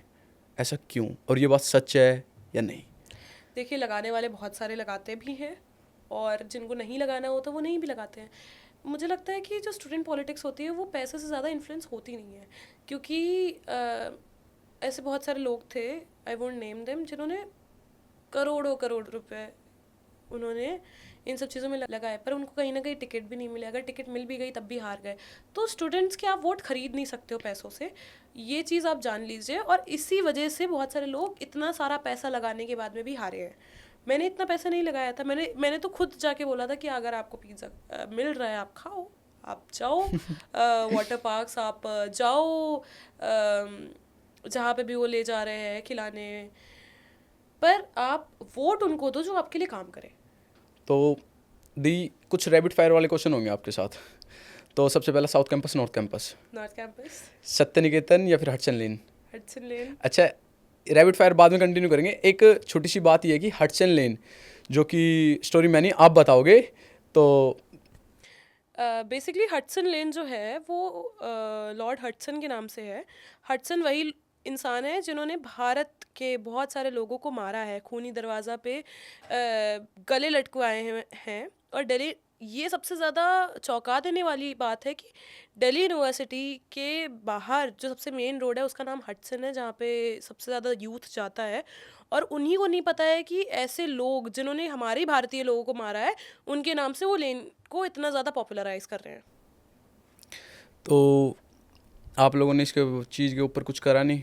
इस चीज़ के बार बार रिक्वेस्ट की गई है कि हडसन लेन का नाम चेंज किया जाए। वो अरुण जेटली लेन कर सकते हैं, क्योंकि अरुण जेटली जी भी हमारे दिल्ली यूनिवर्सिटी के एलुमनाई थे। मतलब कोई भी ऐसे प्रोमिनेंट पर्सनालिटी जो हमारे भारत के हों, बट हडसन जो एक कातिल हैं उनके नाम पे तो वो नहीं होना चाहिए। चलो, बहुत सारी ना फॉर्मल बातें हो गई, अब थोड़ी सी इनफॉर्मल करते हैं। आपकी कुछ कैंपस फनी स्टोरीज जो आप मतलब अपने स्टूडेंट्स के साथ या फिर अपने जूनियर्स के साथ शेयर करना चाहते हो, जो सिर्फ आपको पता हो? ऐसी कोई फ़नी स्टोरीज़ है नहीं मेरे पास, क्योंकि मैं ऑलरेडी कुछ ना कुछ लोगों के साथ हमेशा रहती हूँ। बट जब भी मैं किसी भी कॉलेज, दिल्ली यूनिवर्सिटी के किसी भी कॉलेज के प्रिंसिपल से मिलने जाती हूँ ना, वो हमेशा ऐसे बहाने बनाने लगते हैं। मैं तो अभी बस, मेरी इतनी तबीयत ख़राब थी, मेरा तो बीपी लो हो रहा था, हाई हो रहा था है, मैं तो बस अभी भी डॉक्टर के पास जा रहा था। तो मैं हमेशा प्रिंसिपल से क्वेश्चन पूछती हूँ, क्या मेरे फेस पे कुछ है क्या, कि मेरे फेस को देखते ही आप लोगों की तबीयत ख़राब हो जाती है? ये तो हमारे सर के साथ भी हुआ था, प्रिंसिपल सर के साथ हुआ था जब आप लास्ट टाइम आए थे आफ्टर इलेक्शन। ये मेन बहाना रहता है हर एक कॉलेज के प्रिंसिपल के साथ। तो दी अभी जैसे कि आपने ना थोड़ी देर पहले अटेंडेंस को रिलेटेड बात करी थी, डीयू के अंदर अटेंडेंस की बहुत ज़्यादा छूट होती है, तो इसके बारे में क्या कहना है कि ये चीज़ सही है गलत है? क्योंकि मैं खुद भी दयाल सिंह कॉलेज में हूँ, मैं पिछले पूरे सेमेस्टर नहीं गया, बस अपने प्रैक्टिकल देने के लिए गया हूँ और छोटे मोटे काम जो कि मेरे को उस एकेडमी से रिलेटेड मैं वही देने के लिए गया हूँ। लेकिन फिर भी हाँ, मेरे को मेरा वो मिल गया, एडमिट कार्ड मिल गया। तो ये अब किस नहीं हद तक मिलेगा। ठीक है? अब नहीं मिलेगा ये चीज़, क्योंकि अटेंडेंस के लिए दिल्ली यूनिवर्सिटी बहुत ज़्यादा स्ट्रिक्ट हो रही है। अटेंडेंस एक ऐसी चीज़ है ना, आप कॉलेज में एडमिशन लिए हो, आपका मतलब कितने लोगों का ड्रीम कॉलेज है दिल्ली यूनिवर्सिटी, तो एटलीस्ट कॉलेज तो आओ, वहाँ के लोगों से मिलो, फ्रेंड्स बनाओ, सोसाइटी ज्वाइन करो, एनसीसी एनएसएस ज्वाइन करो, इतनी सारी चीज़ें हैं, अपनी क्लासेस करो। बट नहीं, आप लोग घर में बैठ नहीं क्या नहीं मिल रहा है? नहीं, और दूसरी क्लासेस चीज़, हम नहीं करते थे। हाँ, ग्राउंड वगैरह में बैठे हैं, इधर उधर नहीं, कैंटीन में आपको बैठे क्लासेस नहीं हैं। करनी चाहिए, क्योंकि at the end of the day आप तो यहाँ पे डिग्री करने आ रहे हो ना। अगर आपको वो डिग्री की नॉलेज ही नहीं मिलेगी, आप लोग क्या एग्जाम में लिखोगे, क्या नहीं लिखोगे, भगवान जाने। और अगर आप क्लास अटेंड करते हो ना, तो आपको एक्स्ट्रा इतना ज़्यादा पढ़ना भी नहीं पड़ेगा एग्जाम के टाइम में, जो वही पूरी पूरी रात ऑल नाइटर्स जग के पढ़ते हैं ना, तो वो सारी चीज़ें आपको नहीं करनी पड़ेगी। और as a Delhi university student union secretary, मैं भी सारे स्टूडेंट से ये बोलती हूँ कि अपनी अटेंडेंस ज़रूर पूरी रखें। हाँ, अगर आप किसी सोसाइटी में हैं, आप किसी स्पोर्ट्स में हैं, तो वो आप कॉलेज से एक्चुअली उनको अटेंडेंस मिलती है, तो आप लोग कॉलेज ज़रूर जाएं। बहुत ज़्यादा विनम्र मेरा आग्रह है आप लोगों से कि कॉलेज ज़रूर जाएं। अटेंडेंस बहुत ज़्यादा ज़रूरी है अगर आप कॉलेज में एडमिशन लिए हैं, क्योंकि बहुत सारे स्टूडेंट्स ऐसे हैं जिनका ड्रीम कॉलेज है, आप उनकी सीट ले रहे हो और उसके बाद में कॉलेज नहीं जा रहे हो, तो ये आप अपने साथ भी जस्टिस नहीं कर रहे हो, आप उन स्टूडेंट्स के साथ भी जस्टिस नहीं कर रहे हो जो दिल्ली यूनिवर्सिटी में पढ़ना चाहते हैं। अगर आपको कोचिंग करनी है, आपको इधर उधर उधर जाना है, तो उसके लिए स्कूल ऑफ ओपन लर्निंग है, आप वहाँ से अपनी डिग्री कंप्लीट कर लो। बट अगर आप पर्टिकुलरली कॉलेज में एडमिशन ले रहे हो, तो कॉलेज जाओ, वरना आपके कॉलेज लाइफ भी नहीं रहेगी, आपने सोसाइटीज़ भी नहीं ज्वाइन की होंगी, ना ही आप अकेडमिकली इतने अच्छे होगे, इन शॉर्ट आप ज़ीरो हो जाओगे। तो दी अभी जैसे कि आपने ना एग्ज़ाम एक वो करा था, तो एग्ज़ाम से अभी लास्ट कुछ 3-4 दिन पहले एक अंडर ग्रेजुएशन नीट एग्ज़ाम हुआ था, तो उस स्कैम के बारे में क्या कहना चाहोगे आप? ये स्कैम है या जो भी वो चीज़ थी उसके बारे में? नीट यूजी के एग्ज़ाम 5 मई को लिए गए थे, तो बहुत सारी चीज़ें ऐसी देखने में आई थी कि एग्ज़ामिनेशन सेंटर में पेपर लीक कुछ कुछ सेंटर्स में हुए थे, और कुछ कुछ सेंटर्स में जो क्वेश्चन पेपर थे वो बहुत लेट पहुँचे थे। तो पहली चीज़ तो ये गड़बड़ हुई थी। उसके बाद में जब 4 जून को नीट यूजी का रिज़ल्ट आया, तो उसमें बहुत सारी गड़बड़ियाँ थी। एक ही सेंटर से मल्टीपल टॉपर्स थे, 67 स्टूडेंट्स के 720 में से 720 आए थे, और बहुत सारे स्टूडेंट्स को ग्रेस मार्क्स दिए गए थे, और ग्रेस मार्क्स का कोई क्राइटेरिया भी नहीं दिया गया था। तो ऐसी चीज़ें एनटीए द्वारा अगर नीट कंडक्ट कराया जा रहा है, तो एनटीए रिस्पॉन्सिबल होगी उन स्टूडेंट्स के फ्यूचर को लेके, क्योंकि नीट यूजी एक ऐसा एग्ज़ाम है जो बहुत डिफ़िकल्ट होता है, और अब स्टूडेंट्स अपनी लाइफ के सबसे इंपॉर्टेंट जो ईयर्स होते हैं वो सिर्फ और सिर्फ बुक्स में डाल देते हैं, सिर्फ नीट को क्वालिफाई करने के लिए, अपने ड्रीम कॉलेज में जाने के लिए। और एनटीए से जब ऐसी गलतियाँ हो रही हैं, तो स्टूडेंट्स पे मेंटल हेल्थ इश्यूज़ आ रहे हैं, सुसाइड के केसेस बढ़ रहे हैं, तो एनटीए को अपनी जो रिज़ल्ट का जो प्रोसीजर है उसमें सुधार करनी चाहिए। और अगर ऐसे लोग पकड़े गए हैं जो ऐसे घोटाले या फिर गड़बड़ियाँ करने की कोशिश कर रहे हैं नीट यूजी के एग्ज़ाम में, तो उनको कड़ी से कड़ी सज़ा देनी चाहिए, क्योंकि यूथ के फ्यूचर को बर्बाद करने का अधिकार किसी के पास नहीं। दी ये भी एलिगेशन लगा था अभी कुछ टाइम पहले कि इसकी नीट की सीटें मतलब बेची जाती हैं। बेसिकली ऐसे बहुत सारे एफआईआर्स हुए थे जहाँ पे पेपर सॉल्वर्स पाए गए थे, बेसिकली ऐसे लोग जो आपकी जगह पे नीट यूजी का एग्ज़ाम देंगे ऑन योर बिहाफ, तो वो गलत है। उसके लिए एफआईआर भी बहुत सारी करवाई गई थी। तो जो भी चीज़ें अगर ऐसी हो रही है, तो सीबीआई उस पर जांच करे। इस मुद्दे को लेके हमने प्रोटेस्ट किया था कि अगर ऐसी चीज़ें सामने आई हैं, ऐसे घोटाले सामने आए हैं, तो सीबीआई इन चीज़ों की जांच करे और स्टूडेंट की फ्यूचर के साथ में कोई भी खिलवाड़ नहीं हो। मेरे एक छोटा सा पर्सनल क्वेश्चन है कि मैं अदर यूनिवर्सिटीज़ में, जैसे डीयू से पहले भी मैंने एक यूनिवर्सिटी में एडमिशन लिया था, मैं शायद 27 या 28 दिन में उसमें गया, फिर मेरी पेमेंट विड्रॉल हो गई थी। बट मैं ये कहना चाहूँगा कि प्रोटेस्ट सिर्फ डीयू के अंदर ही क्यों देखने को मिलता है? अदर यूनिवर्सिटीज़ के अंदर प्रोटेस्ट या ऐसी कोई चीज़ मेरे को नहीं देखने को मिलती, क्योंकि मैं अमेठी नोएडा में भी गया हूँ, अमेठी मानेसर में भी गया हुआ हूँ, अंशन यूनिवर्सिटी में भी गया हुआ हूँ, और ये यहाँ पे के आर मंगलम यूनिवर्सिटीज़ में भी गया हूँ, और मेरे बहुत सारे मतलब दोस्त हैं उसमें। तो मेरे को प्रोटेस्ट से रिलेटेड अदर कॉलेजों में या यूनिवर्सिटीज़ में नहीं मिलती, डीयू के अंदर क्यों होती है और इतनी ज़्यादा लेवल पे क्यों? दिल्ली यूनिवर्सिटी, जैसे मैंने बोला था कि दिल्ली यूनिवर्सिटी आपको सर्वाइव करना सिखाती है, आपको अपने लाइफ में आने वाली सारे चैलेंजेस आप दिल्ली यूनिवर्सिटी में सीख सकते हो। तो दिल्ली यूनिवर्सिटी में पूरे भारत से लोग आते हैं, कोई भी चीज़ होती है तो उस पर प्रोटेस्ट भी होते हैं, लोग वोक होते हैं। तो दिल्ली यूनिवर्सिटी के जो स्टूडेंट्स हैं वो अपने राइट्स को लेके बहुत ज़्यादा वोक है, इसीलिए प्रोटेस्ट होते हैं। कोई भी छोटी सी भी गड़बड़ होती है ना, स्टूडेंट्स प्रोटेस्ट करने आ जाते हैं। और बहुत ज़रूरी है ये चीज़, क्योंकि आप कहीं भी लाइफ में जा रहे हो, आपके साथ में नाइंसाफ़ी हो रही है, तो आपको अपना अधिकार मांगने की जो चीज़ होती है वो सीखने को मिलती है दिल्ली यूनिवर्सिटी में।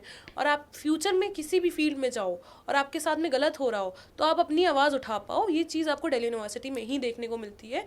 और हर चीज़ के लिए, चाहे वो छोटे इश्यूज़ हो, चाहे वो नेशनल इश्यूज़ हो, चाहे वो इंटरनेशनल इश्यूज़ हो, दिल्ली यूनिवर्सिटी के जो स्टूडेंट्स होते हैं वो हर चीज़ के लिए बहुत ही ज़्यादा वोक होते हैं। और स्टूडेंट एक्टिविज़म क्योंकि यहाँ पे है, इसलिए भी प्रोटेस्ट यहाँ पे ज़्यादा होते हैं।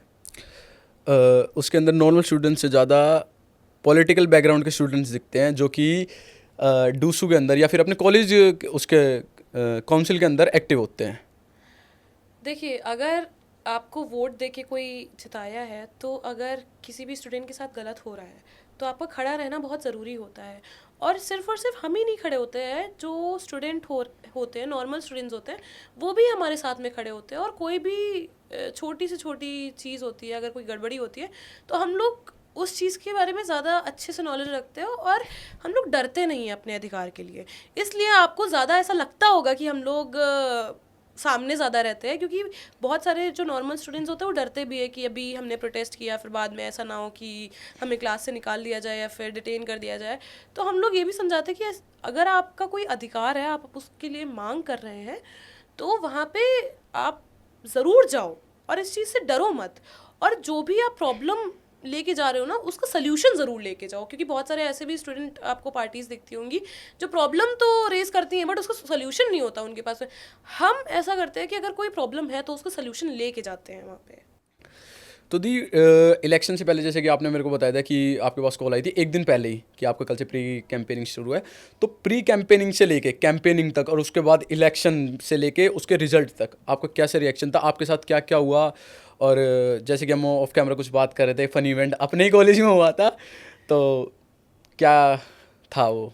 तो बेसिकली हमारे प्री कैंपेन में 18 कैंडिडेट्स गए थे ABVP से। फिर उन्होंने अपनी अपनी अलग अलग कैंपेनिंग की। बहुत सारे ऐसे, जैसे टकेशीज़ कासल में टास्क नहीं मिलते, वैसे हम लोग टास्क भी दिए गए थे अलग अलग अलग अलग।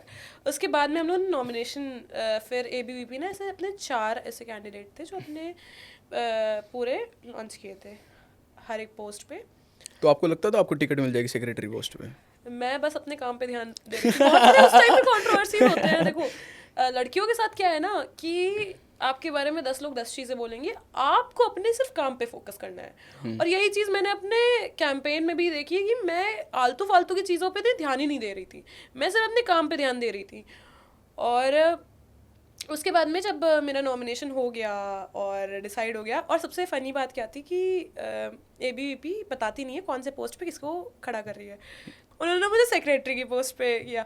तो हम लोग अपना नॉमिनेशन पूरा भर के उसके बाद में ना विवेकानंद जी पे जाते हैं स्पीच देने के लिए। तो वहाँ पे हमारे जो स्टेट सेक्रेटरी थे ABVP के, वो बोल रहे हैं कि हमारे अध्यक्ष पद के उम्मीदवार हैं। तो उन्होंने बोला हमारी सचिव पद की उम्मीदवार अपराजिता। मैंने कहा 1 मिनट, सचिव मैंने सही सुना है नहीं सुना है? सेक्रेटरी थे, जॉइंट सेक्रेटरी। मैं उनसे कान में पूछ रही हूँ, भैया सेक्रेटरी बोला है जॉइंट सेक्रेटरी बोला है आपने? तो और एक तो आप इतने ज़्यादा एग्जॉस्टेड होते हो ना, पूरे रात दिन कैंपेनिंग चल रही होती है, सिर्फ आपको 2 घंटे की नींद मिली होती है, तो आप एकदम ज़ॉम्बी बन चुके होते हैं। आपको ना दर्द समझ में आ रहा होता, ना धूप समझ में आ रही होती है, ना आपको बरसात समझ में आ रही है, कुछ भी समझ में नहीं आ रहा होता उस टाइम पे, क्योंकि आप एक रोबोट बन चुके हैं जिसको दिन भर रात भर सिर्फ और सिर्फ ना काम करना है। तो ऐसे मैं अपने खुद के कॉलेज में गई, दयाल सिंह में। हम लोगों को अलमारी के ऊपर खड़ा कर दिया गया स्पीच देने के लिए, क्योंकि इतनी ज़्यादा क्राउड रहती है, दिखता भी नहीं है, हम लोग भी नहीं दिखते कभी ये कभी। एनएबी की बात है जो न्यू बिल्डिंग बनी है अभी। हाँ। हाँ। तो हम ऐसा भी होता है कि कभी कभी कैंडिडेट पीछे रह जाता है, आगे पीछे वाले लोग ज़्यादा आगे चलने लगते हैं। तो हम लोगों को बीच में ना एक प्लेटफॉर्म पे, ऊंचे प्लेटफॉर्म पे खड़ा किया जाता है, जिससे हम लोग वहाँ से स्पीच देते हैं। तो दयाल सिंह कॉलेज में कुछ तो ऐसे भगदड़ मची, सब ऐसे चले गए और मैं अलमारी के ऊपर खड़ी रह गई। जैसे कि मैं बताता हूँ, मैं ना ऊपर से देख रहा था जी कि तुषार भाई जो है वो अपने किसी दोस्त के कंधे पे बैठ के वहाँ से बिल्कुल बाहर तक गए, और सारे कैंडिडेट जा चुके हैं, सारे उनके सपोर्टर्स जा चुके हैं, अपराजिता दी अकेली खड़ी है वहाँ पे। बेसिकली मेरे कैंपेनिंग में ज़्यादातर लड़कियाँ थी और ज़्यादातर नॉर्मल स्टूडेंट्स थे। तो नॉर्मल स्टूडेंट्स ना जब भी ऐसी चीज़ें होती है तो सबसे पहले लग जाते हैं। फिर फाइनली उन्होंने देखा कि मैं तो अभी तक ही उतरी ही नहीं, क्योंकि तुषार भाई थोड़ा सा ऐसे है कि वो कहीं से भी कूद जाते हैं, सारी चीज़ें, ये सारे स्टंट्स मैं नहीं करती थी। वो बहुत ऊंचा प्लेटफॉर्म था और वहाँ से मैं कूद भी नहीं सकती। तो उसके बाद में फिर सारे मेरे कैंपेन लोगों ने देखा, अरे हमारी कैंडिडेट तो वहीं रह गई, फिर वो लोग वापस आए, उसके बाद में मुझे लेके गए। तो ऐसे बहुत सारे इंसिडेंट्स होते रहते, बहुत फनी फनी इंसिडेंट भी हुए थे। और जब सॉरी दी, मैं आपको ना वो रोक रहा हूँ, आपके कहने का मतलब क्या है कि तुषार भाई हमारे सुपरमैन है डूसू के? ये बोल रहा हूँ कि he is very very very physically fit, कि वो कहीं से भी कूद जाते थे, कहीं भी चढ़ जाते थे। और ऐसे ऐसे ऐसे स्टंट्स किए हैं ना हम लोगों ने डूसू के इलेक्शन के टाइम पे। एक बार तो क्या हुआ कि हम लोगों को ना बैरिकेडिंग पे लाइन से खड़ा कर दिया गया, तो उसमें से पता नहीं कोई तो ऐसे गिरा और उनको साथ में लेके मैं भी पीछे बैरिकेडिंग से गिरने वाली थी। बट ये था कि हमारे सपोर्टर्स थे तो उन्होंने संभाल लिया। मैं तो ये समझ में नहीं आया कि मेरा तो इतना ज़्यादा वेट है और ये लोग दिन भर ऐसे करते रहते हैं, तो थकते नहीं थे। जब हम लोग जीत के आए थे उसके बाद में हम लोग विवेकानंद जी की मूर्ति पे खड़े हुए थे। तो विवेकानंद जी की मूर्ति का प्लेटफॉर्म जो है वो भी बहुत ऊंचा है और बहुत लिमिटेड स्पेस होती है वहाँ पे। तो हम लोग ऑलरेडी इतनी इतनी जगह में खड़े हुए थे सब लोग, और मैं उतर रही थी जिस भाई के कंधे पे होके मैं उतर रही थी, तो वो थोड़ा आगे बढ़ गया और मैं एकदम से गिरने वाली थी। तो ऐसी बहुत सारी चीज़ें हुई और इतनी चोटें लगी हैं, चाहे बैरिकेटिंग हो गई, इतनी चोटें लगती थी, पता कुछ भी नहीं चलता था, क्योंकि हम लोग इतने ज़्यादा स्लीप डिप्राइव्ड होते थे। और जब मैं जीतने के बाद में निकली थी बाहर, क्योंकि मेरी फैमिली यहाँ पे रहती नहीं है, मेरी फैमिली में सिर्फ मेरी मम्मा और मेरी छोटी बहन ही है। तो मेरी मम्मी बहुत बाद में आई थी, मेरे इलेक्शन का जिस दिन वोटिंग हो रही थी उस दिन आ पाई थी, और जिस दिन मैं जीती थी उस दिन वो थी। तो सबसे पहले जब मैं जीत के निकली तो my father passed away like in 2022, तो मतलब 1 साल पहले डूसू के इलेक्शन के। तो जब मैं ऐसे निकली ना, सब लोग देवर चेयरिंग अपराजिता अपराजिता अपराजिता जीत गई ऐसे करके, जिता जिता अपराजिता जो मेरे इलेक्शन का नारा था। मैं सिर्फ, मेरे अंदर सिर्फ एक ही ख्याल था कि अभी अब अगर पापा होते तो वो कितना खुश होते। तो मेरी सबसे पहले जो कॉन्फ्रेंस सेंटर जहाँ पे वोटिंग हो रही थी वहाँ से जीत की अनाउंसमेंट हुई, सबसे पहले मेरी आईज गई थी सीधे आसमान पे गई थी कि आप देख रहे हो ना, मैंने आपको आज तो प्राउड किया। तो ये सारी चीज़ें, वो इलेक्शंस की मेमोरी जो रहती है ना, वो मुझे लगता है मेरे तो वो पूरी ज़िंदगी भर मैं याद रखूँगी। फ़नी, बुरे, मतलब इतनी टेंशन होती थी ना, कुछ भी ना खाने पीने का शेड्यूल रहता था, इतनी धूप में कैंपेनिंग हो रही होती थी, इतने ज़्यादा लोग आसपास होते थे, तो सफोकेशन और ये सारी चीज़ें भी बहुत ज़्यादा रहती थी। हम लोग कि जब कैंपेनिंग हो रही होगी, आप लोग देखते होगे पूरा पूरा कुर्ता जीन सब भीगी रहती थी, क्योंकि हम लोग सिर्फ दौड़ रहे होते थे वहाँ पे कैंपेन करते करते। तो बहुत डिफ़िकल्ट है। अगर किसी इंसान को ऐसे भी लगता है कि वो नॉर्मली डूसू इलेक्शन कोई लड़ जाए, तो सबके बस की बात नहीं है। और आपको फिजिकली भी बहुत फिट होना होता है इस चीज़ के लिए, और मेंटली भी बहुत ज़्यादा फिट होना पड़ता है, क्योंकि चैलेंजेस आते रहते हैं। आपको मेंटली और फिजिकली बहुत स्ट्रांग बनना पड़ता है डूसू इलेक्शन के लिए। तो आपके रिलेशंस कैसे हैं कि तुषार भाई के साथ, सचिन भाई के साथ, और NSUI कैंडिडेट हमारे अभी दैया भाई के पास जो VP है हमारे फिलहाल डूसू में, तो आपके किसके साथ ज़्यादा अच्छी बॉन्ड है? तो मैं पर्सनली कहूँगा तो शायद तुषार भाई के साथ, क्योंकि कैंपेनिंग में भी आपके साथ ज़्यादातर थे। तो बेसिकली जो प्रेसिडेंट और सेक्रेटरी होता था वो एक साथ कैंपेन करते थे, और जो वाइस प्रेसिडेंट और जो जॉइंट सेक्रेटरी होते थे वो एक साथ कैंपेन करते थे। तो तुषार भाई और मैं साथ ही में काम करते थे, तो दोनों में ना मेरी दोनों से बहुत अच्छी है, तुषार भाई से भी बहुत अच्छी है, मेरी सचिन भाई से भी बहुत अच्छी है। तो तुषार भाई ऐसे थोड़ा सा मजाक मजाक में मतलब मजाक करते रहते हैं, सचिन भाई एकदम सीरियस रहते हैं। ठीक है, ये तो सीरियस बात है। वो 10 सिर्फ शब्द बोलेंगे, बट जो 10 शब्द होंगे ना उनका बहुत 100 लंबा सा मीनिंग होगा। है, तुषार भाई एक्सप्रेशंस देते हैं और उनमें से सबसे छोटी मैं हूँ, तो मुझे सब लोग एकदम प्रोटेक्टिव करके रखते हैं। तो आपने अभी दैया के बारे में नहीं बताया। अभी दैया, देखो, जब आप एज अ डूसू हैं तो आप स्टूडेंट वेलफेयर के लिए मिलके काम करते हैं। ऐसे बहुत सारी मीटिंग्स होती हैं जिसमें वो हमारे साथ रहते हैं। थोड़ा सा वो डूसू ऑफिस कम आते हैं तो इतनी बात नहीं हो पाती, बट ठीक है, अच्छे हैं नेचर वाइज वो। चलो ये तो होगी थोड़ी सी आपकी अभी की बात। अब कुछ पीछे चलते हैं, आपकी हॉबीज़ के बारे में जानते हैं। मेरी हॉबीज़, ये तो मुझसे किसी ने आज तक की नहीं पूछा है कि मेरी हॉबीज़ क्या क्या है। मेरी हॉबीज़ रही हैं, मुझे डांस करना बहुत पसंद है और मुझे फ़ुटबॉल खेलना बहुत पसंद है, जो लड़कियां जनरली नहीं खेलती है, बट मुझे फ़ुटबॉल खेलना बहुत पसंद है। तो ये सारी चीज़ें मेरी हॉबी थी और कहीं ना कहीं ऐसा टाइम भी नहीं मिलता है कि हम लोग अपनी हॉबी को भी दे पाए अब। तो आपने कोई सोसाइटी या फिर कोई स्पोर्ट्स ज्वाइन करा था कॉलेज में आके या स्कूल टाइम पे? हाँ, मैं स्कूल टाइम पे फ़ुटबॉल खेलती थी, अपने स्कूल फुटबॉल टीम में भी थी, उसकी कैप्टन भी थी। मैंने डांस भी सीखा हुआ है, मैंने कंटेम्प्रेरी, जैज़, ये सारे स्टाइल्स ऑफ डांस सीखे हुए हैं। बट कॉलेज में आके मेरा ज़्यादा फोकस स्टूडेंट एक्टिविज्म पे रहा। मतलब ये बिल्कुल स्कूल से बिल्कुल चेंज हो गया, आप यहाँ पे आ एकदम गए थे। चेंज हो गया। और कुछ अपने बचपन की बात आप बताना चाहोगे? बचपन में मुझे आर्मी ऑफिसर बनना था। मेरा ये हमेशा से रहा था कि मुझे अपने देश की सेवा करनी है। अब उसमें कैसे भी कर सकती हूँ, जैसे उस टाइम पे कहीं ना कहीं मेडिकल इश्यूज़ की वजह से मैं आर्मी में तो नहीं जा पाई, पर देश की सेवा और राष्ट्रवाद हमेशा से मुझ में रहा है। इसीलिए अभी चाहे वो स्टूडेंट की सेवा के माध्यम से हम लोग अभी कर रहे हैं डूसू में, आगे भी जाके हमेशा सेवा करनी है। आपको कोई फेवरेट कार्टून कैरेक्टर? मेरा फेवरेट कार्टून